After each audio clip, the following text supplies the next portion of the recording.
Hai Sobat Murid, selamat datang kembali di channel Jam on You. Pada hari yang indah ini, kita akan belajar tentang asam dan basa. Nah, asam dan basa merupakan bab dari mata pelajaran kimia kelas 11 di semester genap. Tanpa perlu berlama-lama, langsung saja kita belajar.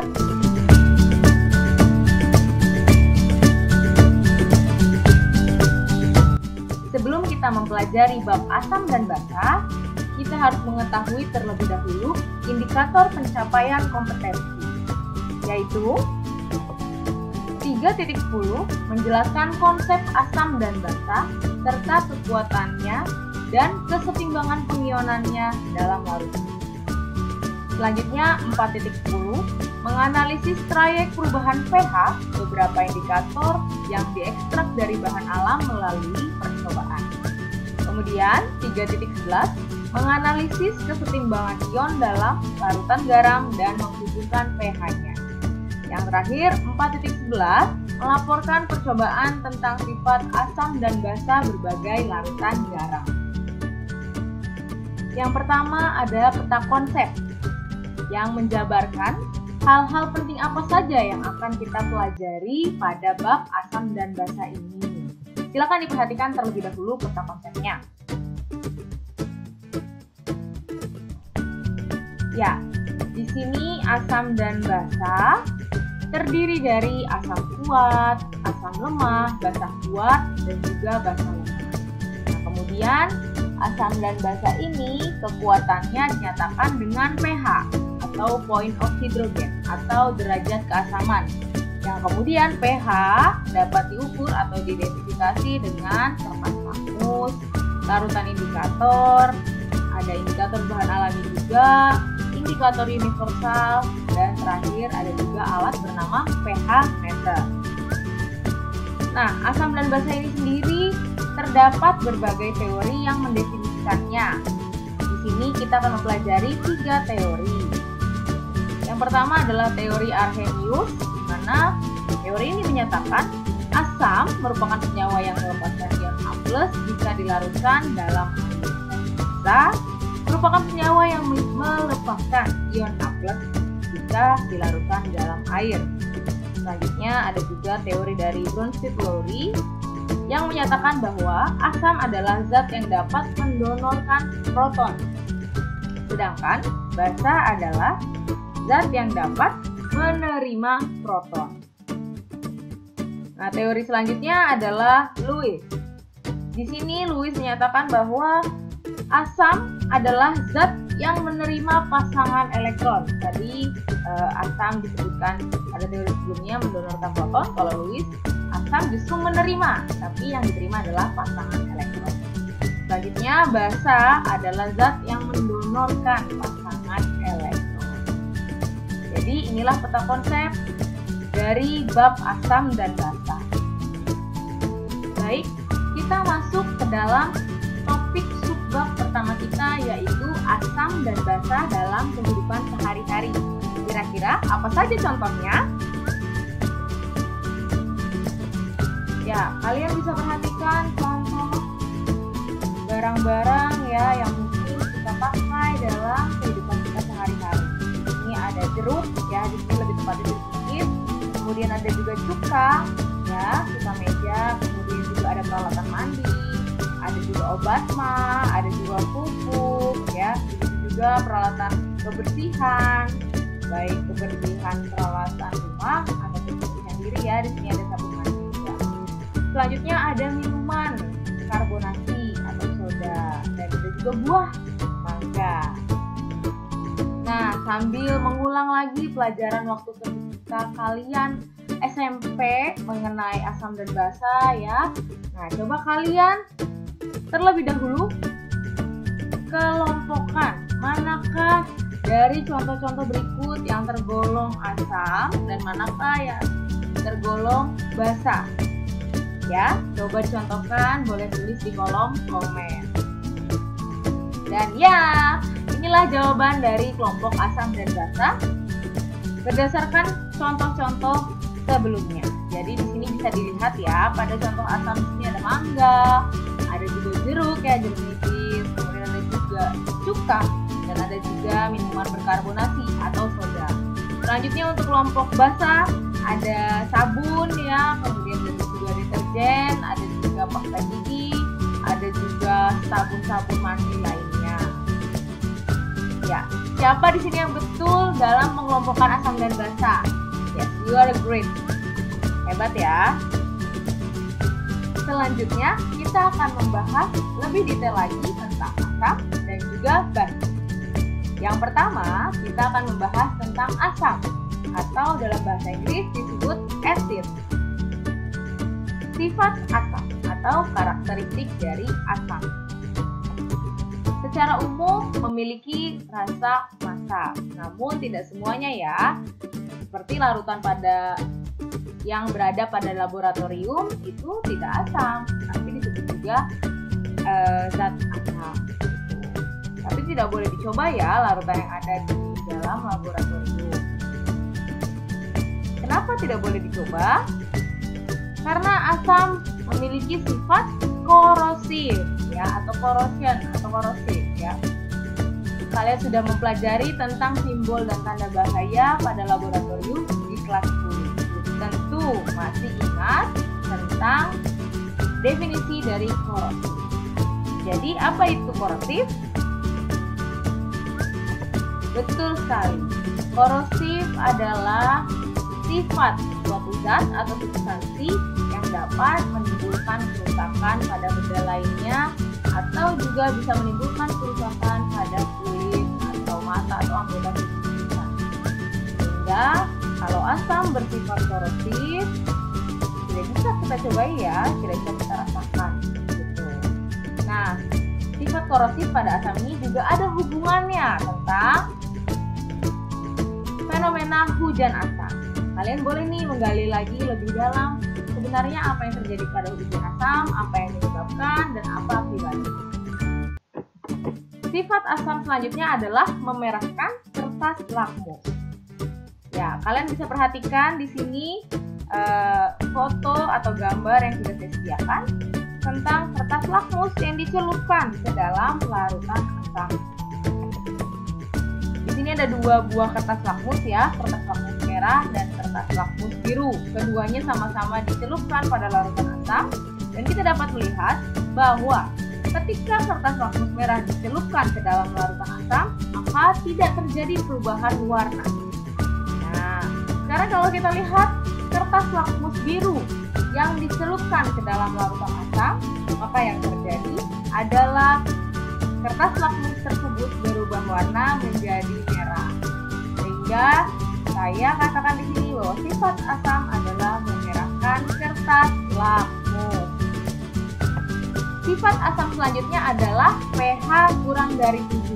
Ya, ini adalah sifat kuantitatif dari asam. Jadi kalau kita mengidentifikasi suatu asam misalnya dengan pH meter, kemudian tertera pada layar pH meter bahwa larutan tersebut pH-nya 2 misalnya, maka bisa dikatakan larutan tersebut bersifat asam gitu, karena pH-nya kurang dari 7. Selanjutnya asam bersifat elektrolit ya.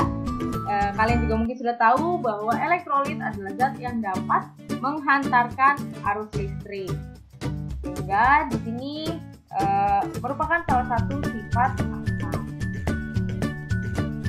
Nah, selanjutnya di dalam air asam dapat menghasilkan ion hidrogen atau ion H+.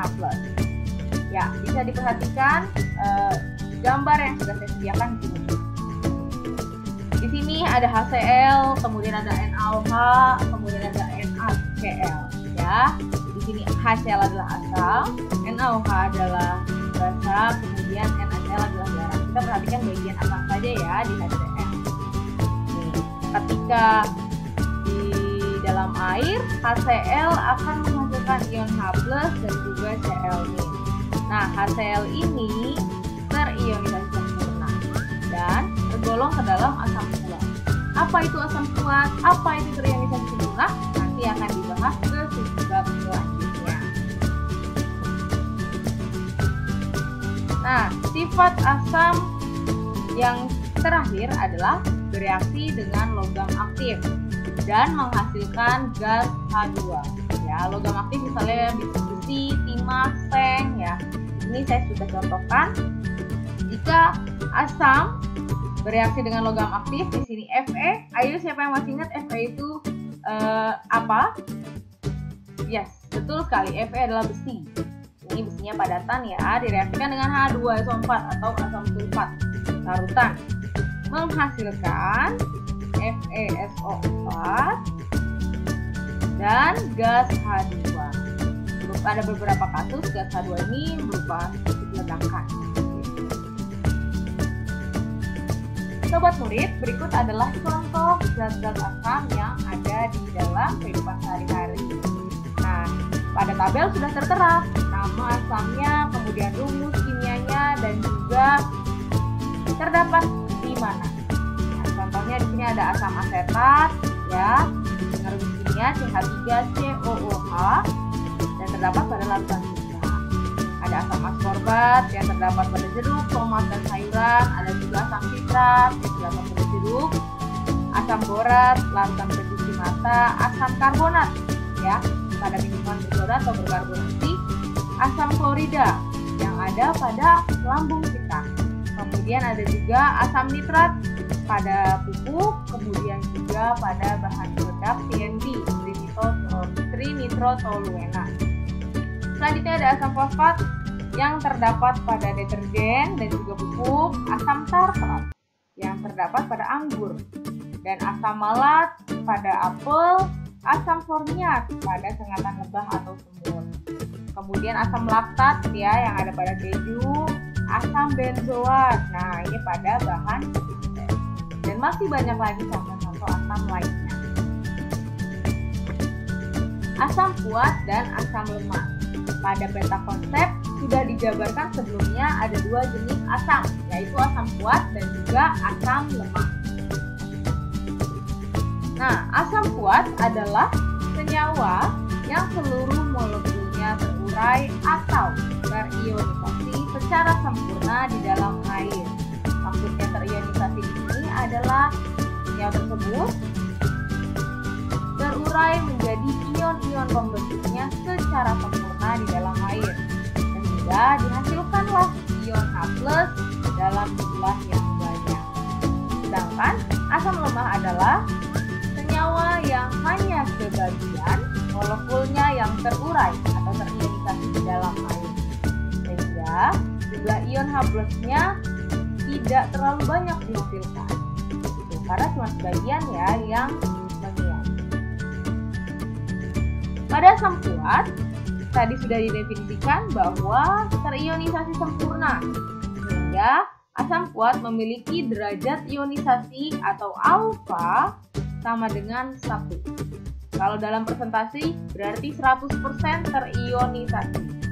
Gitu. Namun pada asam lemah, derajat ionisasinya atau alfa dalam rentang 0 sampai 1. Ya, atau alfanya lebih besar dari 0 tapi tidak pernah mencapai 1. Contoh untuk asam kuat ya, asam klorida di sini atau HCl. Ya, yang kemudian mengion secara sempurna menjadi ion pembentuknya yaitu H+ dan juga Cl-. Nah, di sini HCl memiliki alfa atau derajat ionisasi sama dengan 1. Artinya 100% terionisasi menjadi ion-ion pembentuknya. Untuk asam lemah, contohnya adalah asam cuka tadi ya, asam asetat CH3COOH. Yang sama reaksinya ketika mengion atau terurai menjadi ion-ionnya yaitu CH3COO- dan juga H+. Nah, hati-hati di sini banyak yang suka menukar ya, CH3COOH bisa terion jadi OH-, salah ya. Kalau CH3COOH itu mungkin termasuk asam. Gitu. Memang secara simbolik di sini terlihat jelas bahwa CH3COOH atau asam asetat terion menjadi ion-ion. Namun alfa dari asam asetat atau derajat ionisasi dari asam asetat itu biasanya 0, sekian, taruhlah 0,5 atau ya, tidak sampai 1. dan artinya asam asetat tidak terionisasi secara sempurna, sehingga asam asetat ini adalah asam lemah. Nah, kira-kira seperti inilah ilustrasi ionisasi asam kuat dan juga asam lemah di dalam air. Ya, boleh diperhatikan terlebih dahulu. Ya, di sini asam kuatnya HCl. Ketika HCl ini berada di dalam air, maka HCl akan mengion dan sempurna menjadi ion-ion seperti ini. Kalau ini ada H+ dan Cl ya, tadi semuanya sama H+ dan Cl. Tapi berbeda kalau di sini asam lemah yang ada di dalam air, yaitu contohnya asam karbonat ya, yang ada pada minuman berkarbonasi atau soda. Kalau H2CO3 ini ada dalam air, maka tidak terion sempurna. Nah, di sini bisa dilihat ada yang jadinya H+, ada yang jadinya HCO3-, ada yang masih H2CO3 ya. Jadi sehingga bisa dikatakan bahwa asam lemah tidak terionisasi secara sempurna menjadi ion-ion berikutnya. Sampai di sini paham ya perbedaan antara asam kuat dan asam lemah. Nah, ini tabel ya. Asam kuat contohnya apa saja, kemudian asam lemah contohnya apa saja. Baik, jadi sobat murid sudah paham ya perbedaan antara asam kuat dan juga asam lemah dari berbagai aspek. Berikut juga dengan contoh-contoh. Yang kedua, kita akan membahas secara detail tentang basa, atau dalam bahasa Inggris disebut base. Sifat atau karakteristik basa. Secara umum memiliki rasa yang pahit, dan lagi saya ingatkan untuk tidak mengikuti larutan-larutan basa yang ada pada laboratorium. Nah, basa umumnya terasa licin di kulit, namun lagi-lagi diingatkan untuk tidak menguji basa kuat ya atau basa lemah juga dengan menyentuhnya. Selanjutnya, basa ini bersifat kaustik. Kalau tadi asam bersifat korosif, nah basa bersifat kaustik. Nah, kaustik ini lebih detail untuk merusak jaringan-jaringan kulit. Kemudian, secara kuantitatif, basa atau zat dikatakan basa jika pH-nya lebih besar daripada 7, yaitu rentannya 7 lebih ya, sampai 14. Kemudian, sifat atau karakteristik basa lainnya adalah membirukan kertas lakmus.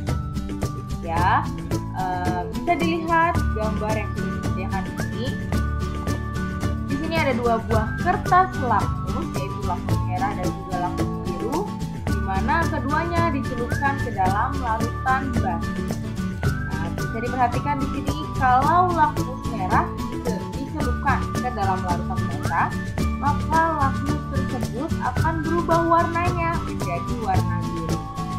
Sedangkan lakmus biru ketika dimasukkan ke dalam larutan basa akan tetap warnanya atau tidak mengalami perubahan apapun. Dari gambar di sini dapat disimpulkan bahwa basa membirukan kertas lakmus. Sifat basa selanjutnya adalah elektrolit, sama dengan sifat asam ya, yaitu dapat menghantarkan arus listrik. Ya, bisa dilihat di sini hantaran listrik akan semakin kuat kalau basanya kuat. Ya, di sini yang termasuk basa adalah NaOH dan juga KOH. Keduanya merupakan basa kuat. Nah, kalau dia basa yang kuat atau tadi juga asamnya kuat, maka lampunya akan terang ya, indikasi di sini dapat mengantarkan listrik dengan baik. Kemudian di dalam air, basa akan menghasilkan ion hidroksida atau OH- ya. Nanti akan bahas lebih detail lagi tentang ion yang terlarut di dalam air ya, pada teori-teori yang sudah disebutkan sebelumnya. Nah, bisa diperhatikan di sini ketika basa, misalnya di sini basanya natrium hidroksida atau NaOH, di dalam air akan mengion atau menghasilkan ion OH. Kalau tadi asam H+, kalau basa OH. tabel yang memaparkan contoh-contoh basa berikut dengan rumus kimia dan juga terdapat pada apa. Ini ada magnesium hidroksida atau MgOH2. Ya, terdapat pada antasid dan juga obat mah. Antasid ini obat berdahar. Selanjutnya aluminium hidroksida AlOH3 yang terdapat pada obat mah juga dan juga deodoran. Selanjutnya natrium hidroksida NaOH terdapat pada sabun dan juga deterjen. Natrium hipoklorit NaClO, ya ini Cl jangan lupa pakai I ya. Terdapat pada pemutih dan juga desinfektan. Dan amonium hidroksida atau NH4OH terdapat pada pupuk.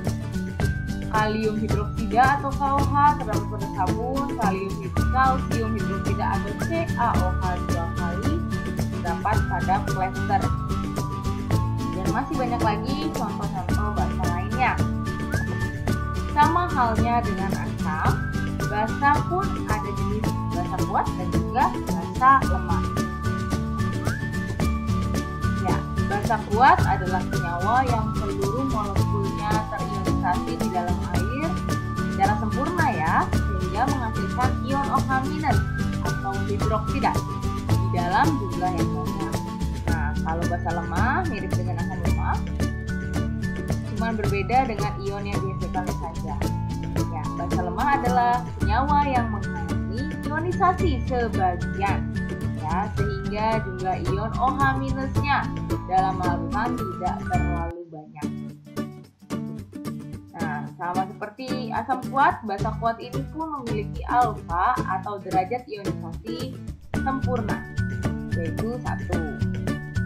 Sedangkan basa lemah sama juga seperti asam lemah, memiliki derajat ionisasi kurang dari 1 namun lebih dari 0.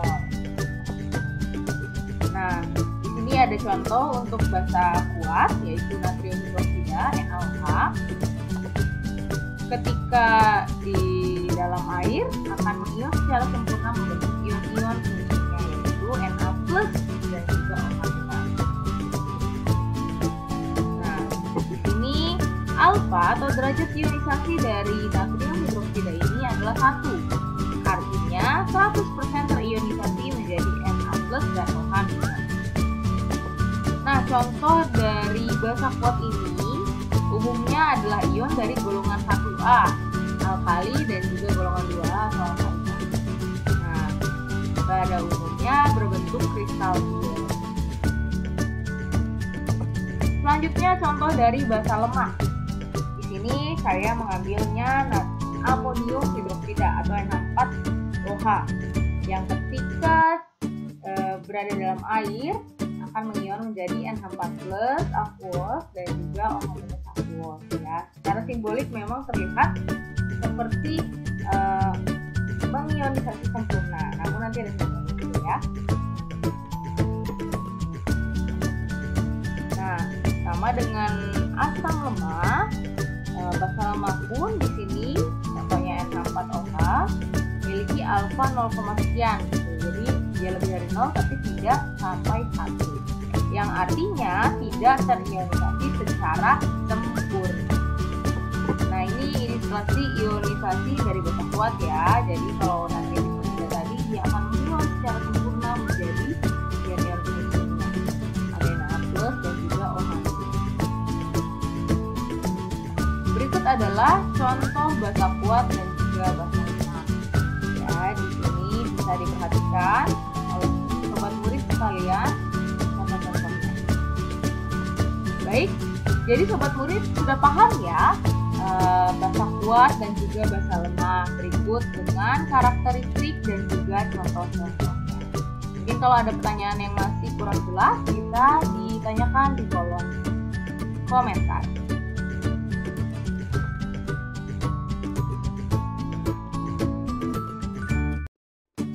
Baik sobat murid, sekarang kita masuk pada subbab yang kedua, yaitu identifikasi asam dan basa.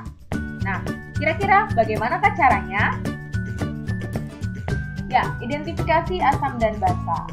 Jadi, asam dan basa dapat diidentifikasi dengan menggunakan sebuah zat yang disebut juga dengan indikator. Ya, indikator ini adalah zat yang memberi warna berbeda pada lingkungan asam atau larutan asam dan juga lingkungan basa atau larutan basa. Jadi nanti kalau indikator dimasukkan atau dimasukkan kepada larutan asam, warnanya akan berbeda kalau kita memasukkannya pada larutan basa. Berikut adalah contoh-contoh indikator yang bisa digunakan untuk mengidentifikasi asam dan basa. Kita akan mempelajarinya satu persatu. Jenis-jenis indikator asam dan basa. Ada dua jenis indikator asam dan basa. Yang pertama ada indikator alami dan yang kedua ada indikator buatan atau kimiawi. Pada indikator alami, indikator ini berasal dari ekstrak bahan-bahan alami. Contohnya, ekstrak kunyit, ekstrak kulit manggis, ekstrak kembang sepatu, ekstrak bunga mawar, dan juga ekstrak kubis ungu atau beberapa orang menyebutnya dengan kubis merah.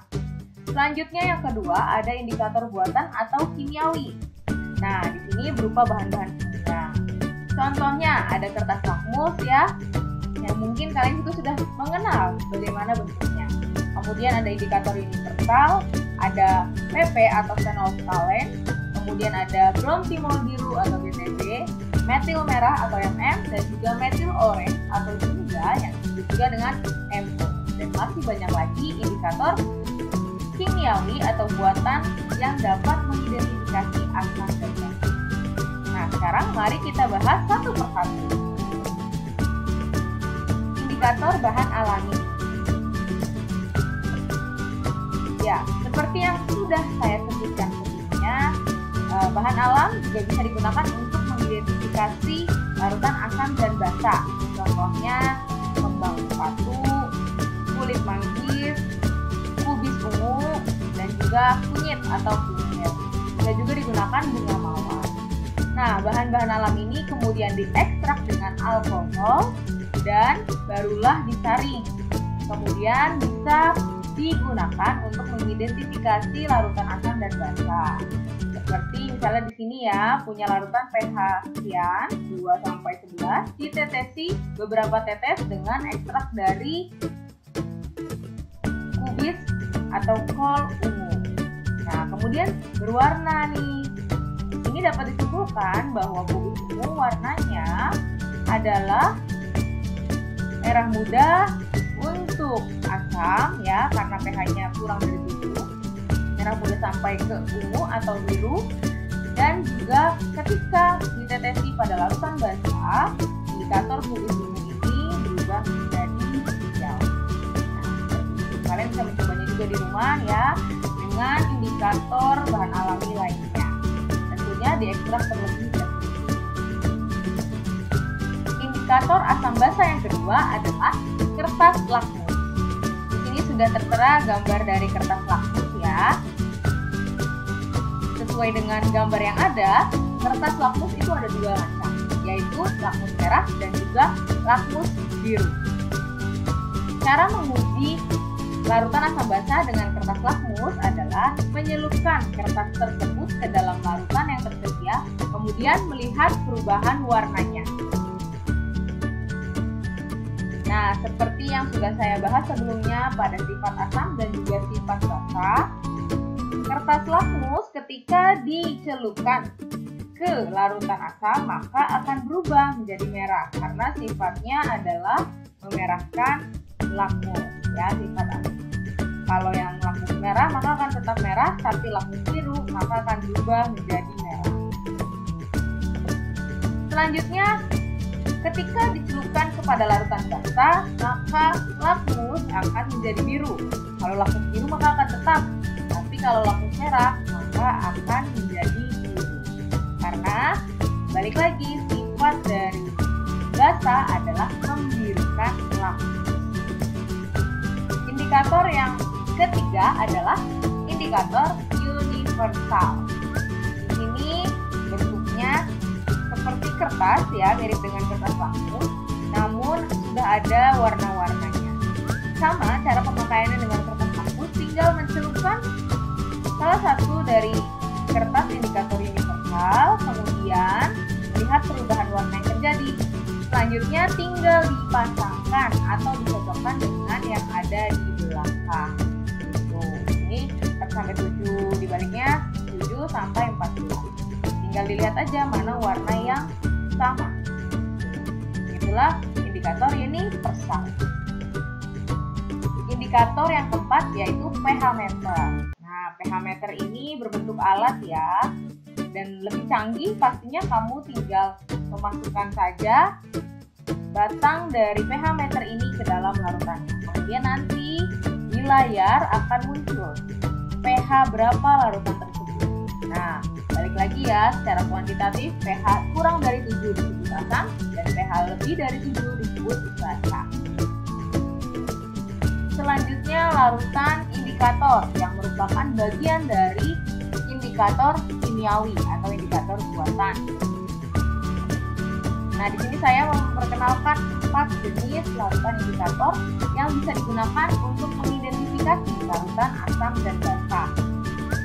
Ada phenolphthalein atau PP dengan trayek pH 8,3 sampai 10 dan perubahan warnanya tak berwarna sampai merah. Ini tak berwarna yang biasa kalian sebut kuning ya, tapi pada sininya tidak ada warna kuning, artinya tak berwarna. Yang kedua, bronchimol biru atau bronchimol blue (BBB) dengan trayek pH 6 sampai 7,6. Perubahan warnanya kuning sampai biru. Metil merah atau MM, trayek pH-nya 4,4 sampai 6,2 dan perubahan warnanya merah sampai kuning. Selanjutnya yang terakhir, metil orange atau jingga atau MO dengan trayek pH 3,1 sampai 4,4 dan perubahan warnanya merah sampai kuning juga. Jadi memang mirip-mirip antara metil merah dan metil orange. Ya, ini phenolphthalein, kemudian ada metil orange, red metil atau metil merah, dan juga bronchimol blue atau BBB. Kita akan membahasnya satu persatu ya. Larutan indikator yang pertama adalah phenolphthalein atau PP. Seperti yang sudah disebutkan sebelumnya, PP memiliki trayek pH dengan rentang 8,3 sampai dengan 10. Dan perubahan warnanya dari tak berwarna sampai merah. Jadi ketika larutan tersebut ditetes PP, kalau di bawah 8,3 pH-nya maka tidak berwarna sampai 8,3. Namun untuk 10 sampai ke 14 maka akan menjadi merah, dari merah muda sampai merah.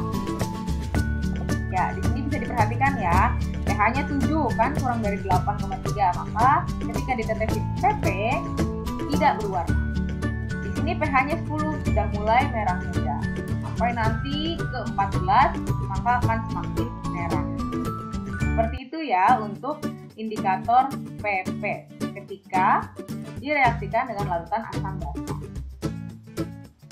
Larutan indikator yang kedua adalah bronchimol biru atau BTB. Bronchimol biru memiliki trayek pH 6 sampai dengan 7,6 dengan perubahan warna kuning sampai dengan biru. Seperti yang tadi ya, kalau di bawah 6 maka warnanya kuning pudar atau kuning muda sampai dengan kuning. Kemudian ke-7 dan ke-14 nanti akan semakin biru. Nah, ini adalah penampakan dari bronchimol biru dengan larutan yang ditetesi bronchimol biru. Nah, ini adalah larutan yang asam, berarti di sini pH-nya 6 ke bawah ya, kuning. Ini adalah yang netral, kemudian larutan yang sebelah ini adalah larutan yang basa, 7,6 ke atas. Larutan indikator selanjutnya adalah metil merah atau MM. Metil merah memiliki trayek pH dengan rentang 4,4 sampai dengan 6,2 dengan perubahan warna dari merah sampai dengan kuning. Berikut adalah penampakan dari indikator metil merah dan sampingnya adalah penampakan dari larutan asam basa yang telah ditetesi metil merah. Nah, larutan yang sebelah sini warnanya merah, berarti diperkirakan pH-nya kurang dari atau sampai dengan 4,4. Di sini mulai jingga ya, berarti rentangnya antara 4,4 sampai 6,2. Dan sampai ke larutan yang paling kanan, di sini sudah mulai kuning, berarti mendekati 6,2. Kalau semakin pudar kuningnya atau semakin muda kuningnya, berarti semakin di atas 6,2 pH. Indikator terakhir yang saya perkenalkan adalah metil jingga atau orange atau disebut juga dengan MO. MO memiliki trayek pH dengan rentang 3,1 sampai 4,4. Perubahan warnanya merah sampai dengan kuning. Nah, berikut adalah penampakan dari indikator metil orange atau MO dan juga bagaimana jika indikator tersebut dideteksi ke dalam larutan asam dan juga basa. Ya, di sini terlihat ya pada larutan asam ketika diteteksi MO warnanya merah. Bisa diperkirakan kalau pH-nya kemungkinan mendekati 3,1. Selanjutnya basa, di sini warnanya kuning, maka pH-nya 4,4 sekian. Semakin dia pudar, maka dia akan semakin tinggi pH-nya. Baik Sobat Murid, berikut adalah rangkuman dari indikator dengan perubahan warnanya pada larutan asam, netral, dan juga basa. Ini ada indikator alami, ekstrak bunga sepatu, kulit manggis, kol merah, atau kol ungu, dan juga kunyit ya. Di sini kalian bisa coba di rumah masing-masing bagaimana ekstrak dari indikator alami ini kalian deteksi pada larutan asam, netral, atau basa. Mungkin asam kalian bisa menggunakan cuka, netral bisa menggunakan air mineral, kemudian basa kalian bisa menggunakan dengan air. Kemudian di sini juga ada larutan-larutan indikator beserta kertas lakmus ya dengan perubahannya ketika berada pada larutan asam, netral, dan juga basa.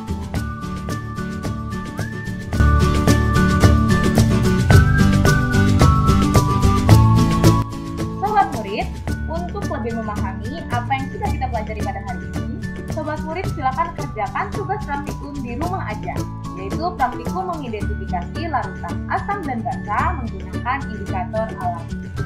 Pedoman dan LKPD tugas praktikum di rumah aja akan di-share di grup WhatsApp. Selamat mengerjakan! Nah, Sobat Murid, terima kasih sudah menonton video saya. Jika kamu merasa video ini bermanfaat, silakan klik tombol like, komen, dan share untuk berbagi ilmu kepada sesama. Jangan lupa klik tombol subscribe untuk kamu yang ingin terus belajar bersama di Cem On You. Saya Brenda Karina mengucapkan sampai jumpa.